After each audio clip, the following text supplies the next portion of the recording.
Good afternoon, everybody. My name is Carey Anderson with Dade County. I want to thank you so much for joining us today on the Dade County Weekly Update. If you know somebody who might be interested in hearing from any of our guests today, go ahead and invite them to watch this with you on Facebook or on YouTube. If you can't watch it now, or if they can't, you can always watch it later as well. We will be taking questions at the end of this update, but if you don't want to ask questions during the update on Facebook Live, then you can always email us at info@dadecounty-ga.gov. Today, we'll be hearing from Alliance for Dade Board Chair George Williams, Spencer Pennington, the Youth Education Coordinator with Dade County Libraries, and Dade County Executive Director Ted Rumley. I do have a congratulations announcement. I love these. This one is from the Optimist Club. We want to congratulate the Trenton Dade Optimist Club 2022 Oratorical Contest winner, Lyda Grace Wiley. She was the winner of the oratorical competition that happened this past Tuesday here in Dade County. She is an 8th grader at Dade Middle School. Congratulations, Lyda Grace. Next, we will be hearing from George Williams with the Alliance for Dade.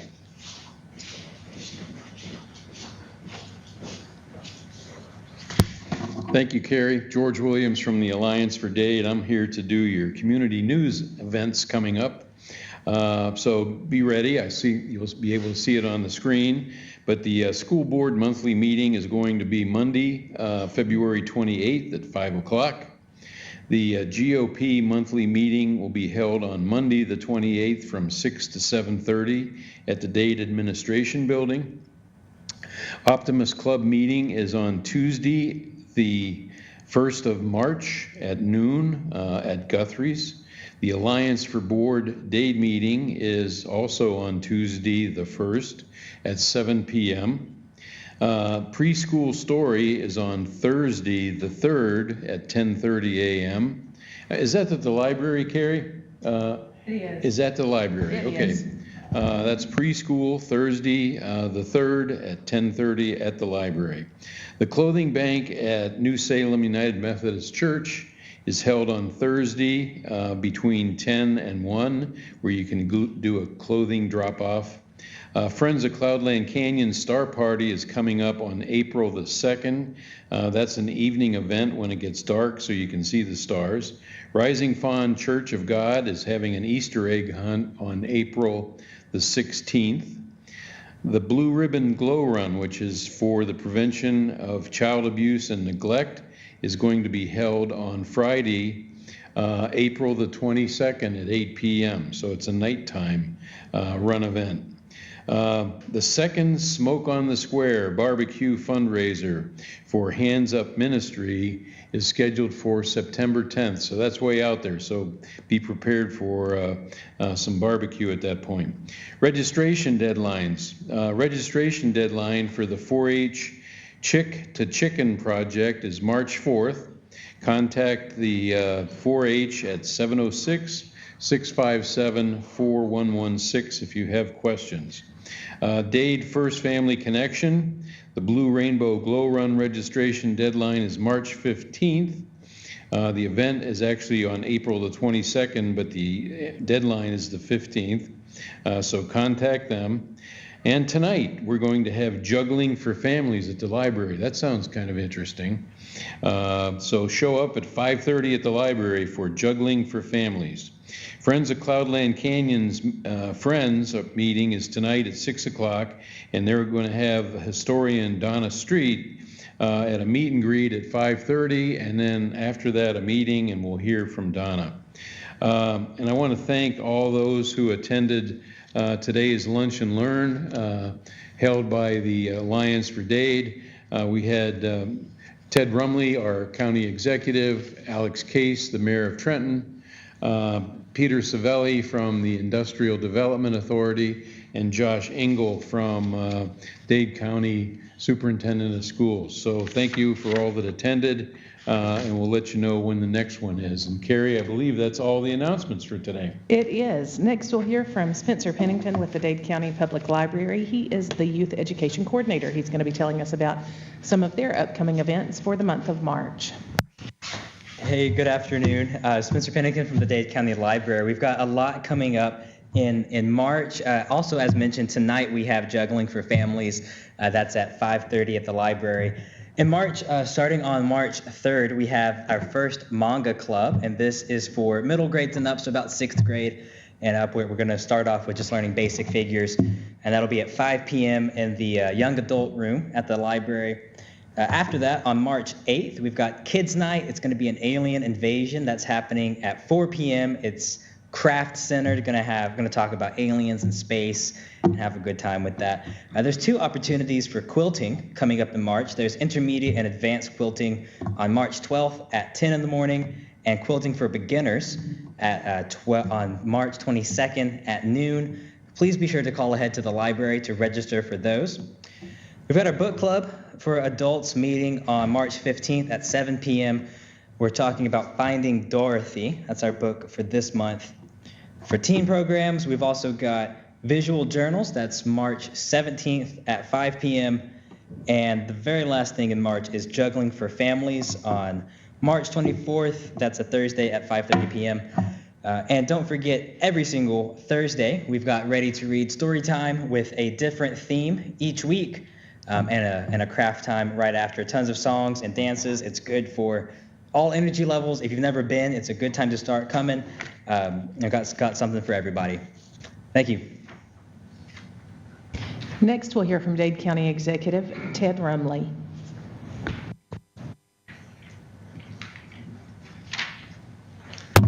Good afternoon. Hope everyone's having a good day. We've got a few things to go over before I do our COVID report.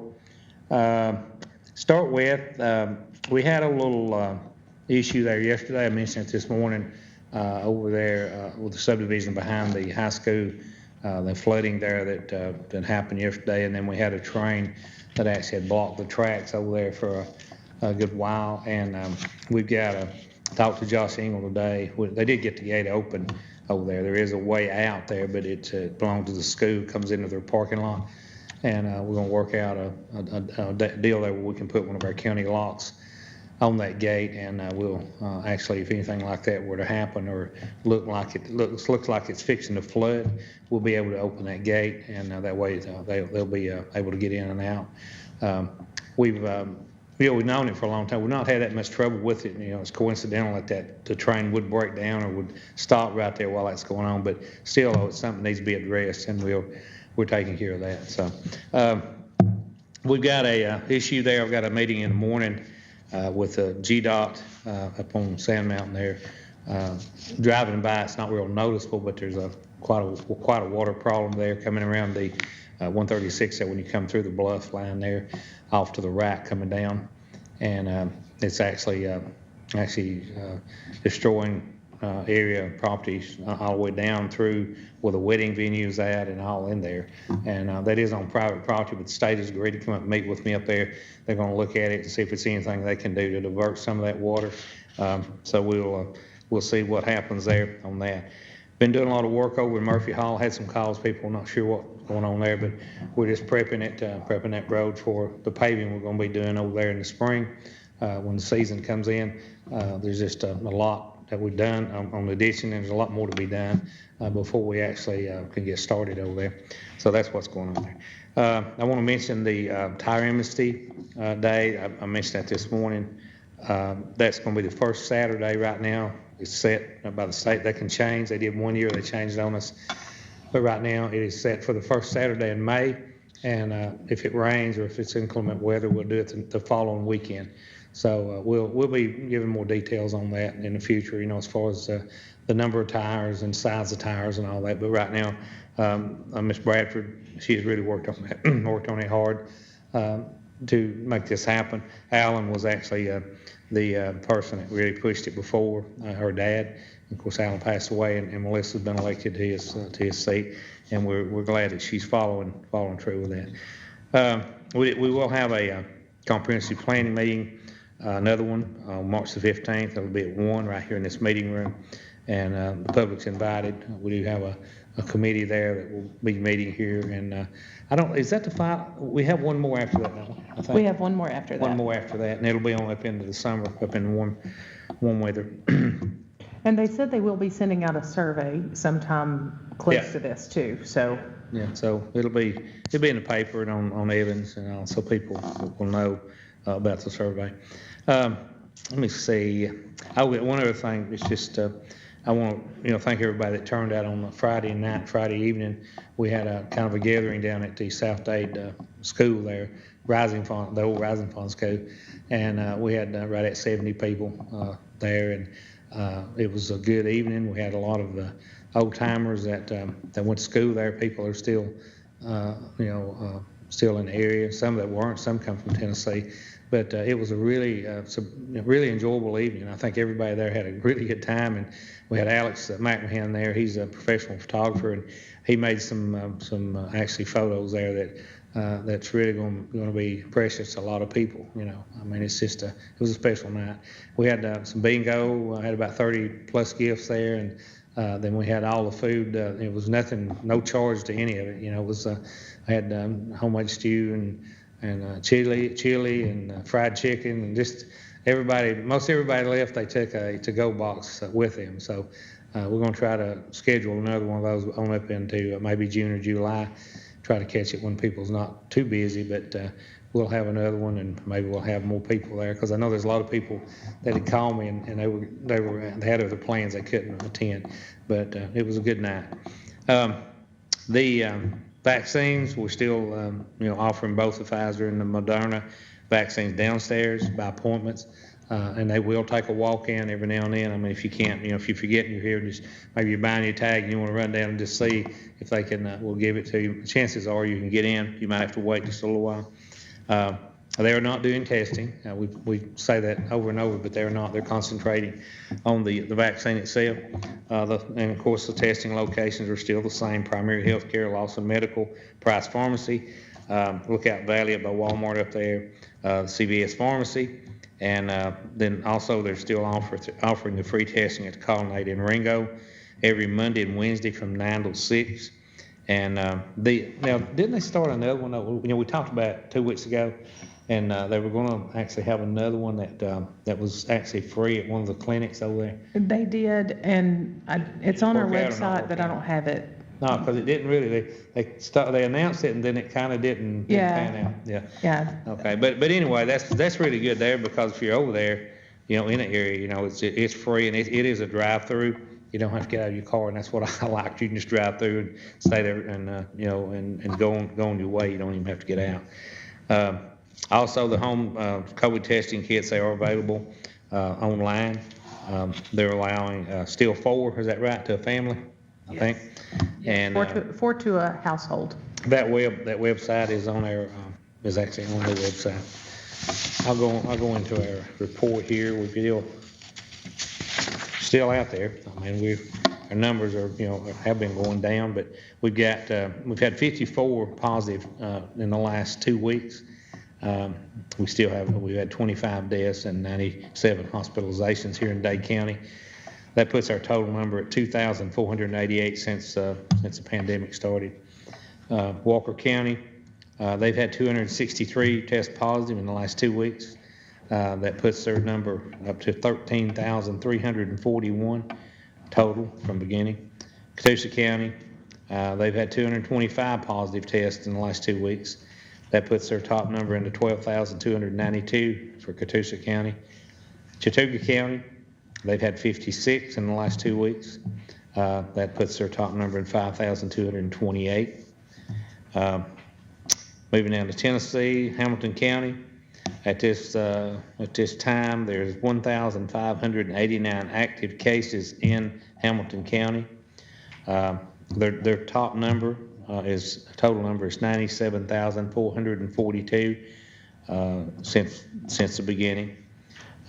They've had 1,062 deaths, and out of that 97,442, they've had 94,791 recoveries, fully recovered.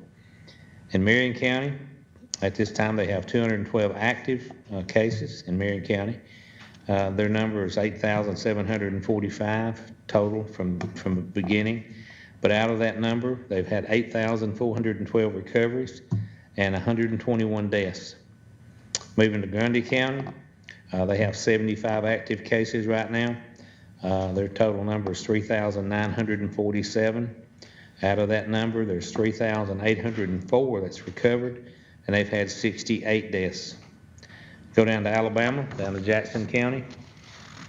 Jackson County, they have had 17 cases reported in the last 7 days, and their top number is 14,876 total since the beginning, and they've had 221 deaths. DeKalb County, they have 39 cases that's been reported positive in 7 days. Their total number is 18,518 since the beginning, and they've had 308 deaths since the beginning. There you have it on the actual numbers, and these are real numbers. They're the latest numbers that we have, and so it's still out there. The numbers, I think it went up a little bit from last. I didn't have my comparison. They all went down. Everything went down Okay, this did they go week. down? I was thinking we might have went up just a little bit, but I didn't have my comparison. We only had one thing that went up this week, and that was the number of hospitalizations from yesterday to today in the state of Georgia. Everything So else went down. they're going down. They level off, now they're going down, thank goodness. And Yes. I think that's showing all over our tri-state area anyway. I know it was a thing last night on the 6 o'clock news. They were talking about, they were so proud that the numbers were, decreased. But they're still be careful. Try to wear your face mask when you're in a crowd, or especially in a compact area, and do your social distancing as much as possible. We got any questions? There are no questions today. All right. Appreciate everyone working with us, and my number is 423-667-8999. It's my cell number. I do answer my phone. 657-4625 is the number here at the office, and our commissioner's numbers are all available online, and they're just like me. They either answer the phone or they'll call you back. So we'll talk to you next week, and just appreciate everyone listening. Hope you got something out of it.